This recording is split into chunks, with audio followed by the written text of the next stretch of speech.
start by saying very excited this time of the year. Love spring practice. Love the process that you go through to develop your team in April and in May and starting here in March. And so I just feel like our guys have worked extremely hard in the weight room. Really tweaked with Coach Kate and the hard work he's put in. And just from being able to watch this session this morning, you can just see the mindset of our guys, the work, just the approach as they come today. But still feel like we got to focus on the little things. We got a lot of work to do, I think, in that area. It's a real focus for us, and been addressing it this offseason, the discipline, the little things that will allow us to be able to make that difference in the fourth quarter and in those key critical points of the game. So very excited about the progress we're making. Obviously start spring ball here coming up on Saturday, which is very, very exciting for the whole staff and the players as well. I know they're kind of ready for get back and play some football after being in the weight room for so long. And excited to get our whole new staff out there together and having them coaching these boys, and it's going to be a whole lot of fun. And obviously the spring game is going to be on the 13th, which is a Thursday night before Easter weekend. And that's an exciting time for us. It's going to be exactly 140 days prior to our kickoff on the 31st of August to open the season. So that's going to be a fun night. John Green is going to be here with us as a special guest, and our staff had a chance to go down and spend some time with him, and he's got connections to IUFB, so he's excited about being here. So really good thing. So it's going to be starting at 7 o'clock. It's going to be kickoff for this game. So that's something that will obviously be the conclusion to everything that we do for spring ball, and that'll be a fun night for us. I also would like to update with our roster. Got a few guys that Joe Belden's been placed with a medical hardship, and so that's his status. And then we've got 3 young men, Wesley Green, Jordan Fuchs, and Danny Cameron have been suspended indefinitely from the program. And so that's all I'm going to say about that. And that's where we're at. They got any questions?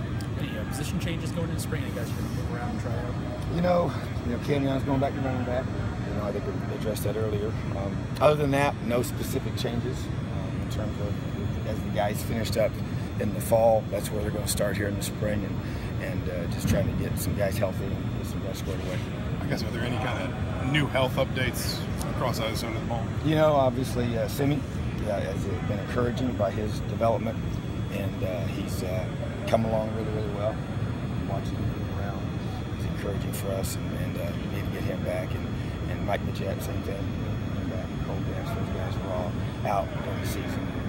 Around the night, those guys are all going to be back for spring, and which is good for everybody here. And we got some other guys along the way who got some post-season surgeries that they won't be full board for spring. So we got actually a decent amount of those guys, but you'll notice them as you go. But overall, I like the health of our team. I think the direction we're going in terms of getting guys back to be in full speed, and obviously the objective is to be full speed by August 31st. We've got a lot of work before.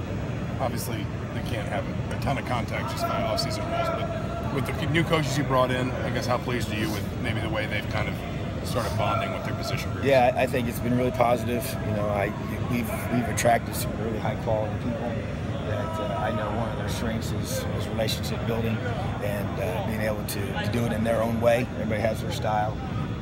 So I feel like just so far, and it's very new for sure, and there's not a lot of time involved here, but spring ball will create a lot more of that time for them. But I think the initial contacts in these workouts here and be able to get the use of within the rules to spend time with them has been very productive. And for me, a lot of it's just one-on-one. And you can get in your office one-on-one, get to know the young men, and that's extremely valuable. That's what I use. That's one of my strategies and styles. A lot of these guys are trying to do the same thing. Was TJ Simmons able to get a medical redshirt? He didn't play last year? Yeah, he had another year to redshirt. So he had his redshirt year. So that's what we use. So we'll see how he goes. Is he one of those guys that can fill in where Marcus obviously that way? Yeah, we've got that the Mike linebacker spot up for competition for spring. That's going to be one of the key things to watch, I think. He's out for that. And so that's several guys that are going to be, and we got some experience there. Chris Covington, another guy that really played well when he played in the fall, backing up Marcus. And so they're excited about that position. See how it goes. You brought up Simi. Could you kind of talk about how hard he's had to work to come back from that injury? Yeah, I think any time, but if you're a receiver and it's a lower leg injury like that, it makes it tough. And so, but he's a big, strong guy, so he's had to be disciplined, and stay focused off the field as well while you're injured, which sometimes gives guys trouble, I think. But the mature ones are able to handle it, and I think he's grown up a lot in that regard, and I'm really excited about his growth as a person and then getting him healthy. So I think he's worked extremely hard. I'm anxious to see him get back out here and have some fun on the field. Is he kind of, I guess, taking some steps forward as a leader too? I mean, he just seems very vocal. He has, and some guys just have that personality about him, and he commands with his presence and his work ethic. And I told him, I said, he has to earn back the right to speak as a verbal leader, but you can't, sometimes you can't make him be that way, and it's hard to hold him back. And so I have no problem with him being in that mode. He knows he has to earn that in order to be able to have his off-the-field matches on the field. And that's what he's doing. And he leads by example right now, and that's what I've charged him to do, and I'm really pleased with that component. Coach,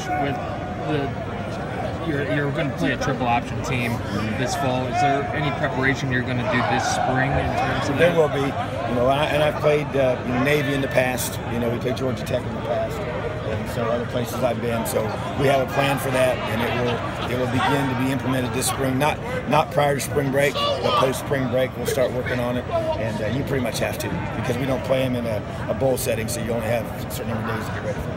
Do you go talk to other coaches? I think one time when Kevin was getting ready for Navy, he went down to Georgia Tech and talked to Paul Johnson. Do you ever just kind of branch out, especially with an offense that's a little bit unusual? Yes, we do. We have, and we will. We already began that process in phase 1. Phase 2 will be another trip for us, and absolutely, I think that's real important. Just because we didn't play, our guys haven't played it. It's been a few years since we played Navy here, but even as a staff, we want to get some new ideas and different things. And so, yeah, I think that's a real critical part of the preparation. With Coach Gruden, I know his connections to the university go way back, but as staff, how did you guys kind of get reconnected with him? Mike DeBoer, they know each other professionally and as friends, and it's just about relationships with people, and that's how we got to go down there, and they have a really great work together, and so that's where the connection is.